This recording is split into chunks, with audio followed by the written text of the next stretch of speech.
brief history, Angelo, no? Ang diplomatic relations between the Philippines and Saudi Arabia was established in 1969. And then kagaya nga nang nasabi mo, early 70s tayo nag-umpisa. That's because the Philippines established our embassy in Jeddah in 1973. And then Saudi Arabia followed suit in 1974 when they established their embassy in Manila. Okay, so if it's in the early 70s, that gives it more than 40 years. Almost, ano na siguro, by next, in several years, 50 years, golden anniversary na, yung isa-celebrate natin. Now, Saudi Arabia has always been special for the Philippines, both the government and the Filipino people, because of several reasons. Nangunguna na dyan, of course, yung, we know the stature of the kingdom, among the Muslim community or what we call the Muslim Ummah.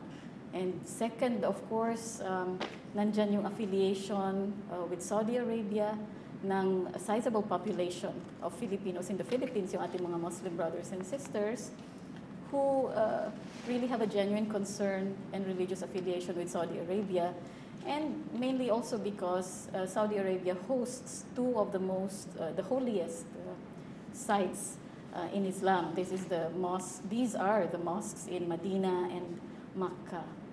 And pangatlo dyan, of course, yung presence ng mahigit siguro 1 milyon na overseas Filipino workers at ang kanilang mga pamilya dito sa Saudi Arabia. So, on the part naman of Saudi Arabia, of course, they appreciate the presence of our workers here. Kagaya nga ng nasabi ko kanina, almost 50 years na ng anniversary natin, malapit na natin i-celebrate.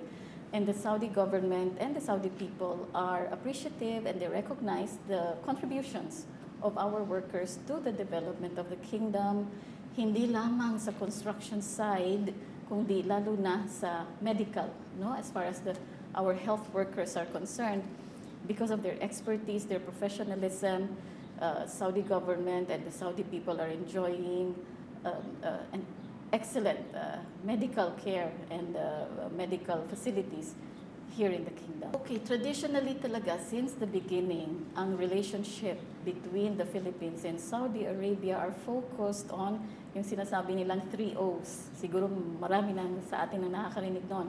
Ito ang oil, OFWs, and the OIC. However, Angelo, naniniwala tayo na in the past 10-15 years, marami nang nabago sa landscape ng international community, politics, economic, social, because of a lot of changes, no, in the international community. Kasama na nga dito yung Arab Spring and its aftermath. Nandiyan na yung rise ng ISIS and Al-Qaeda. Nandiyan din yung pag-shift ng landscape because of the different wars in the region, like in Libya, in Yemen, and in Syria, no? Na maaaring makaapektuhan yung presence dito ng ating mga OFWs. Now, because of these changing realities on the ground, kailangan din siguro nating i-reassess, i-review ang foreign policy directives natin when it comes to the region, and particularly for Saudi Arabia, para naman maging relevant, no, ang ating foreign policy and bilateral relations with Saudi Arabia. So, ano ibig sabihin nito? We are expecting new exploration of new fields of cooperation, especially in security, especially on combating transnational crimes and combating terrorism. Plans are afoot, Angelo. Meron tayong pending bilateral agreements which are being considered by both sides, no? Una na dyan yung draft agreement on security cooperation, and then pangalawa, meron din tayong pending agreement on narcotics, no? And the traffic of illicit substances. Now, maliban dyan, we are also anticipating more exchanges, not only on the person-to-person level, but also when it comes to sharing of intelligence information. So, ina-anticipate natin na mag-iibayo pa yan, lalakas at lalong dadami pa sa mga darating na mga taon. On that, nag-uumpisa pa lang tayo, Angelo. And we are expecting dito sa darating pa na mga taon na mas strengthen pa natin ang cooperation natin on security matters, no? Especially with the visit of the President now, at sa focus na ginagawa ng administration ng ni President Duterte on combating drugs. At dito naman sa side din ng Saudi Arabia, yung Crown Prince, His Royal Highness Prince Mohammed bin Naif, who is also the Minister of Interior, talagang yung efforts ng kanyang opisina ay nakatutok talaga sa pag-combat not only ng illegal drugs but also on security matters and anti-terrorism efforts. Now, dalawang tracks yan, Angelo. Nauna na dyan yung royal decree ng hari, si King Salman bin Abdulaziz Al Saud last year, no? Na naglabas siya ng royal decree na ang mga workers, particularly those who are working for Saudi OJ Limited, ay makakauwi ng maayos sa pamamagitan ng tulong ng Saudi government, no? Pati yung mga claims nila, aayusin yan. Maaaring hindi muna nila makuha agad-agad ng claims, pero nandiyan ang assurance ng Saudi government na mapauwi sila. Now, let's focus on that muna before we go to the amnesty. So as far as what we call distressed workers repatriation is concerned, starting last year yan, magmula ng July last year, hanggang ngayon, tuloy pa rin yung pagpapauwi natin sa kanila, pero marami nang nakauwi at kakaunti na lang ang natira dito. As far as yung isang company, we call it the Muhammad Al-Mojil Group, no? Nakapagpauwi na tayo ng around 352 workers for the MMG. Now, as far as Saudi Bin Laden is concerned, 804 workers naman ang napauwi. Pero ang bulto talaga o bulk ng mga pinauwi natin ay from Saudi OJ, 2,842. All over the kingdom, ito Angelo, no? So tuloy-tuloy natin silang pinapauwi. Now, maaari mo itanong ilan ang natira, kasi sounds marami naman ang nakauwi. Meron pa rin tayong natitira na naghihintay na mabigyan sila ng exit. All over the kingdom, I would say something like 100 ang natitira pa. And the same number ang natitira din, mga around 100 din, na hindi naman nagpahayag ng kanilang interest to go home because they want to either wait for their claims here or they are still hoping na matransfer sila. Now, medyo marami-rami rin ang sa mga kababayan natin from Saudi OJ na na-transfer. Yun nga lang, wala tayong figures on that because they did it on their own. No? Now, going to amnesty, ito ay nag-uumpisa Angelo noong March 29. So that's slightly over a week pa lang na in-implement naman din ito ng Saudi government through the Ministry of Interior under the leadership of the Crown Prince. Itong amnesty naman na ito, ang tawag nila a nation without violators. Meaning, gusto nilang mangyari na lahat ng mga overstaying or lahat ng mga expatriate workers who find themselves in violation of immigration rules and regulations ay papauwiin nila ng maayos. Now, ang kagandahan nitong amnesty na ito, Angelo, makakabalik agad ang mga kababayan natin who went home through the amnesty as long as they have legal working visas. Unlike the regular repatriation, no, kung walang amnesty, ang mga napapauwi na nahuli dahil sila ay overstaying o may immigration violations, may ban yan sila. Hindi sila makabalik in 3 years or in 5 years. But with this amnesty, makakabalik sila as long as they go home through the amnesty program. Now, if I can just share very quickly kung sino-sino ang mga cover nitong amnesty program na ito, una na dyan yung mga Umrah, Hajj, and visit visa violators. Itong category na ito, itong grupo ng mga violators na ito, madali silang makauwi as long as they have their passports, lalo na kung yung passport na ipinasok nila dito when they enter the kingdom and they have their tickets, they can go straight to the airport and they can leave, no? They will be issued exits. Ang pangalawang covered ng amnesty ay yung mga workers, who came in as legal workers, but somehow they encountered problems with their sponsors at nag-abscond sila, meaning they ran away. And their employers filed an absconding case against them, or yung tawag naming runaway or hurub in the Arabic term, no? So itong mga ito, madali rin nating mapauwi yan as long as meron silang hurub or runaway case. As long as walang ibang kasong nakafile against them like police cases, loan obligations, pag may ganun, hindi na sila makakover ng amnesty. They have to go through the regular procedure. So we are expecting a lot of our kababayans who are under these categories who will be availing themselves of the amnesty period, which will last for 3 months. So from March 29, and we expect it to end in late June. Okay, we estimate it for different regions. We have 3 regions here, Angelo, no? So we expect 5,000 from the Western region. We expect another 5,000 for the Eastern and another 5,000 in Central. So in total, mga 15,000 ang ina-expect natin na mag-avail nitong amnesty program. Yes, definitely, Angelo. Magandang naitanong mo yan kasi, okay, it depends on the agency, government agency. No? For instance, ang Department of Foreign Affairs, ang ginagawa ng DFA dito sa mga kababayan nating umuwi, especially yung Saudi Bin Laden, Saudi OJ, tsaka yung MMG, ang naitutulong natin sa kanila sa ngayon ay pagdating sa mga claims nila. Kasi yung iba sa kanila, ayaw nang hintayin. No? Kasi medyo matagal nga naman ang proseso. So they opt to go home without waiting for their claims. So ang pwede natin gawin doon, karamihan sa kanila nag-issue ng special power of attorney in favor of either the Philippine Embassy or the Philippine Consulate para kami na ang magpa-follow up ng kanilang mga claims. Now, para doon naman sa mga nakauwi na hindi nakapag-execute ng SPA, they can go to the Department of Foreign Affairs, yung office ni Undersecretary Jess Yabes, tawag namin Office of the Undersecretary for Migrant Workers Affairs. Now, they can go there and execute their special power of attorney, ipapadala sa amin yon. Maaari mo itanong din siguro, Angelo, yung anong status ng claims, no?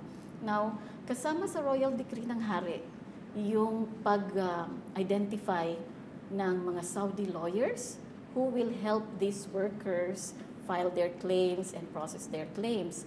So, iba-ibang lawyers yan sa mga regions, no?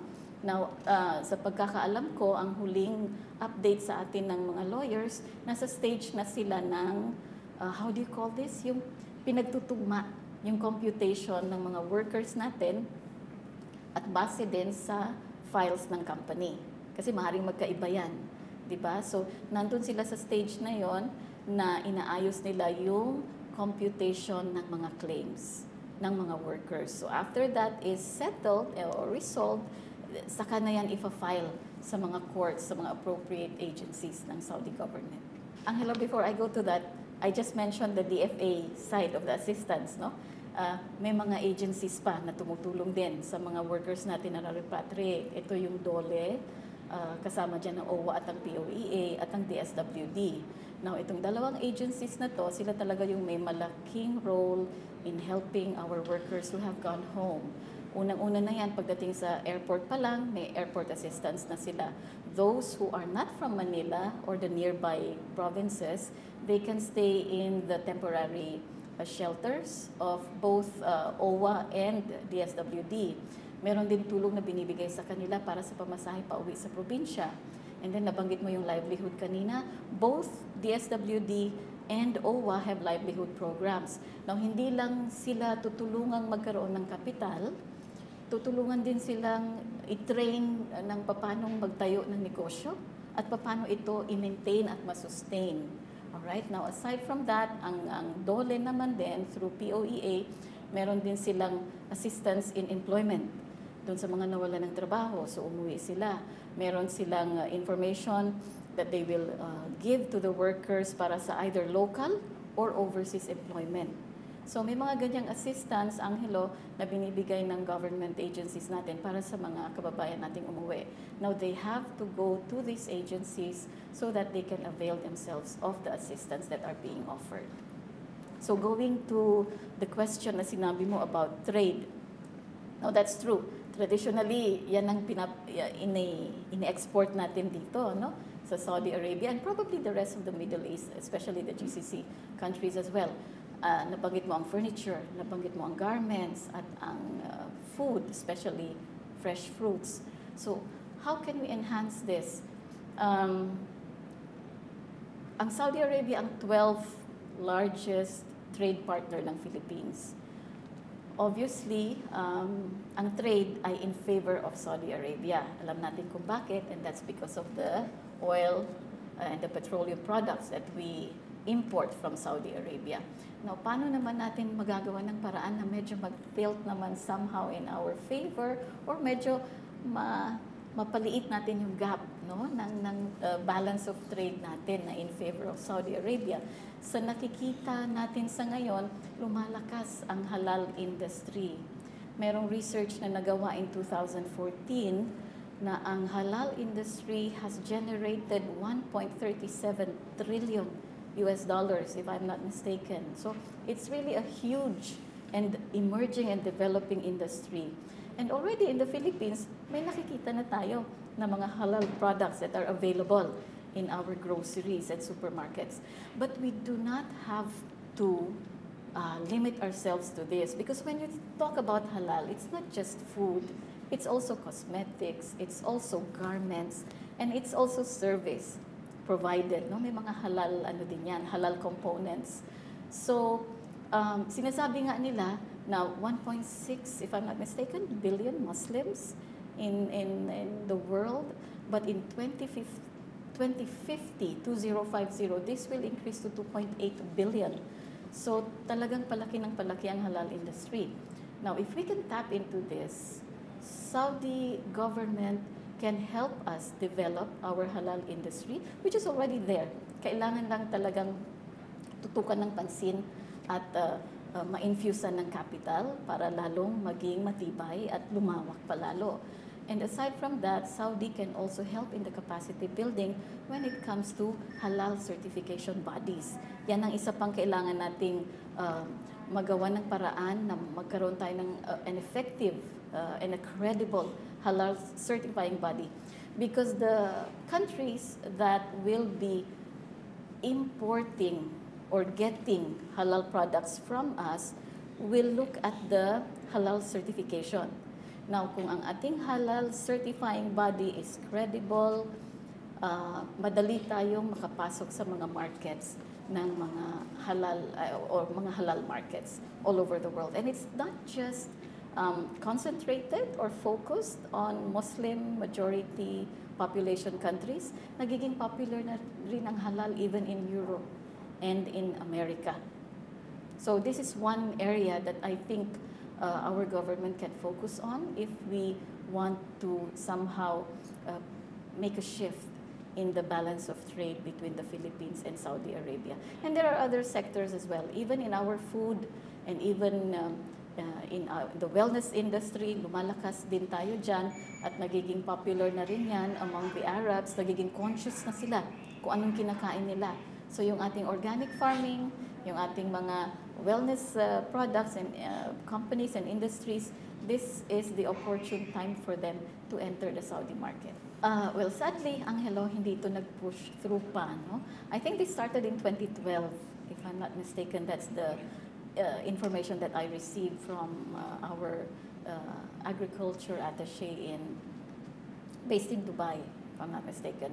So this has not pushed through yet, but we will still try to push through with this program kasi ang Saudi Arabia talagang they're trying to strengthen food security.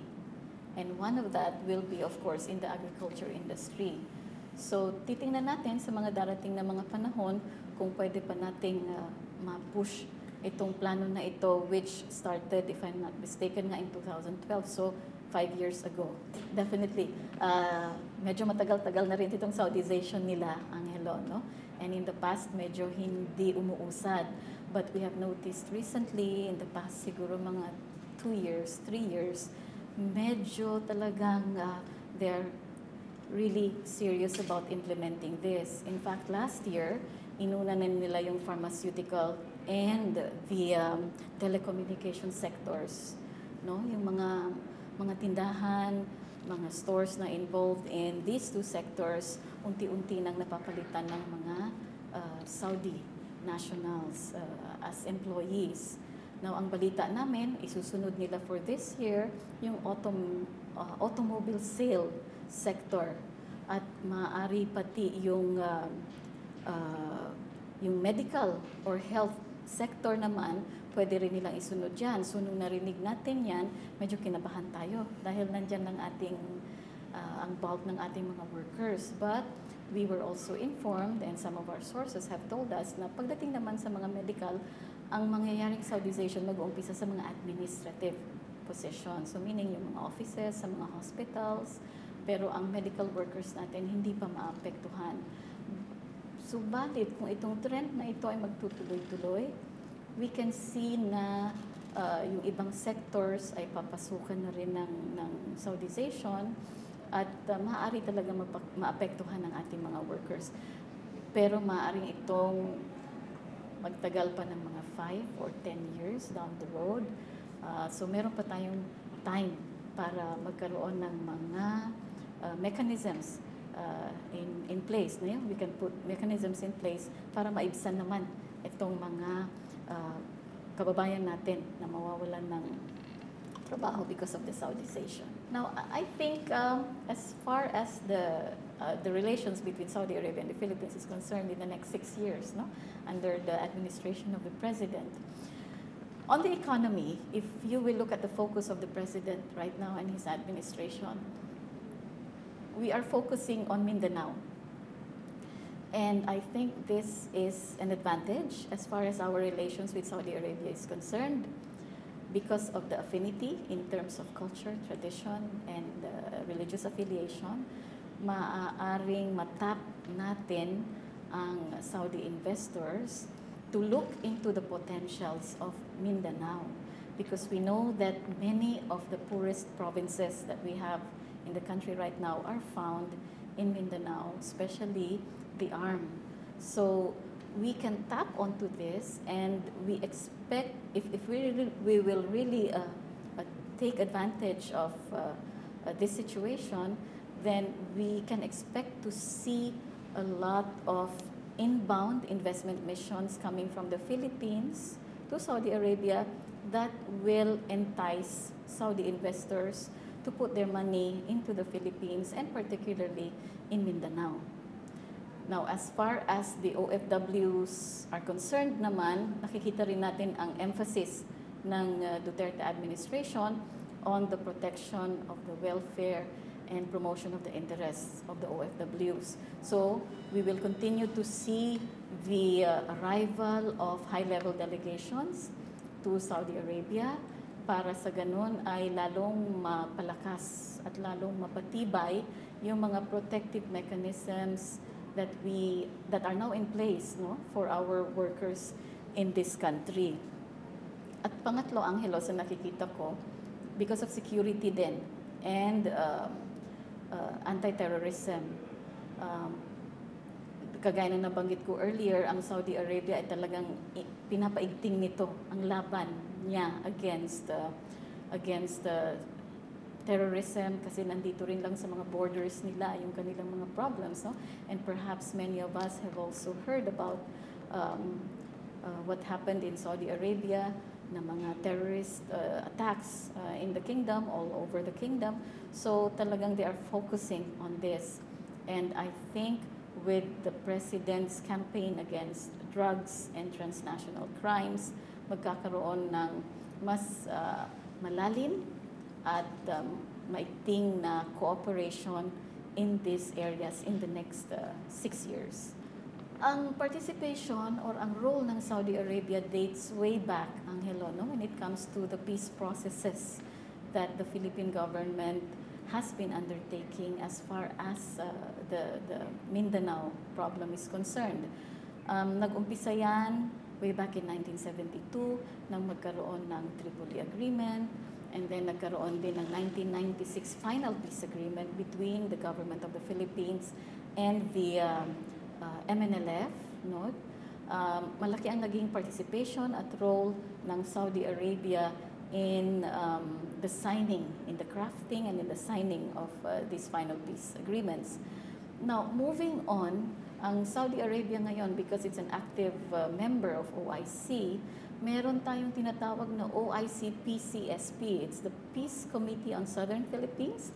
Ito ay binubuo ng 12 members ng OIC, and they look into the problem of our problems in southern Philippines. Now, more so especially, ang naging participation ng OIC-PCSP ay doon sila nakafocus sa pag-review, no, of the implementation of the 1996 peace agreement. And I know for sure that the Saudi government is also very much interested in and is also monitoring the situation of the peace talks between the government and the MILF. So yes, as far as active participation and monitoring of situation is concerned, the Saudi Arabian government will always be there. Now, the first official activity that the president will have will be his audience with the king. No, he will meet the king. He has an official title. We call him the custodian of the two holy mosques. And then he will have meetings with several high-ranking ministers. For instance, ang foreign minister ng Saudi Arabia, the labor minister, and also the energy minister and several other ministers, including the speaker of the Shura Council. Now, of course, during these meetings with the ministers and especially with the audience with the king, the leaders will be discussing issues of mutual interest for both countries. Now, after that, there will also be a signing of agreements, Angelo, and we're hoping to sign 3 agreements during the President's visit. Na unang-una na dyan yung establishment of political consultations between the Ministry of Foreign Affairs of Saudi Arabia and the Philippine Department of Foreign Affairs. Pangalawa, yung ating bilateral labor agreement between our Department of Labor and Employment and the Ministry of Labor and Social Development of Saudi Arabia. At pangatlo na dyan, yung Foreign Service Institute natin under the Department of Foreign Affairs will also have an agreement with its counterpart. We call it here the Prince Saud Al Faisal Institute of Diplomatic Studies. So yan ang tatlong agreements that we are hoping will be signed during the President's visit to the kingdom. And finally, of course, one of the highlights of the President's visit, kahit saan man siya pumunta, will be the meeting with the Filipino community. And we are going to have this on the last day of his visit.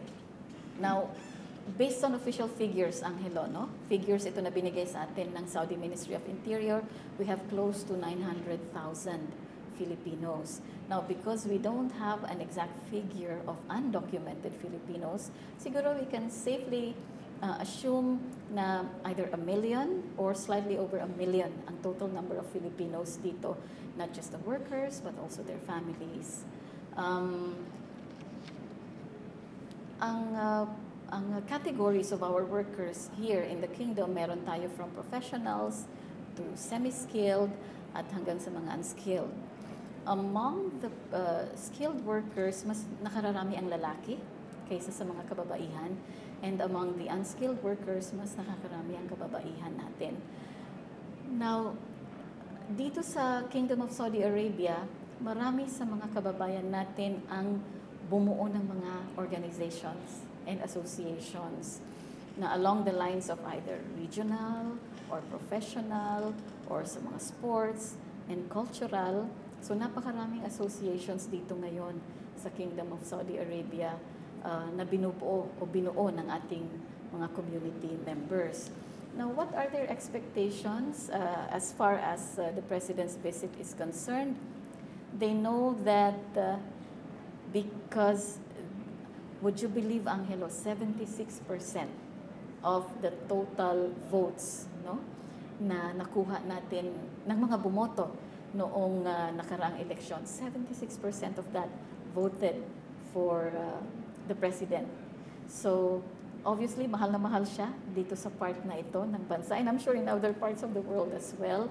So, the community will be looking forward to the President's talks with the leaders of the kingdom, and they will expect that the President will be pushing for the strengthening of the bilateral relations, of course, of the two countries. and that we expect that with a more vigorous and a more robust cooperation between the two countries, alam natin na masusundan ito ng mga agreements or ng mga programs and activities that will redound or translate into beneficial, let's say, beneficial policies or regulations for our both countries, of course, the citizens of both countries, and particularly for the overseas Filipino worker. Okay, so sa mga kababayan dito sa Kingdom of Saudi Arabia, we must consider ourselves very fortunate that the President is coming to visit us so that he will see the actual situation that we are in. And I know that all of us are excited to see him in person, and if possible, all of us want to shake his hands and say the things that we want to tell him. Asahan ho ninyo na ang pagpunta dito ng Presidente ay para sa ikabubuti ng ating bayan, ng ating mga mamamayan, at lalong-lalo na ho para sa atin na mga overseas Filipino workers dito sa Saudi Arabia. And I ask you to please continue praying for the President, for his family, for his administration, and let us all pray na itong visit niya ay maging successful, maging peaceful, at maging harmonious. Maraming pong salamat.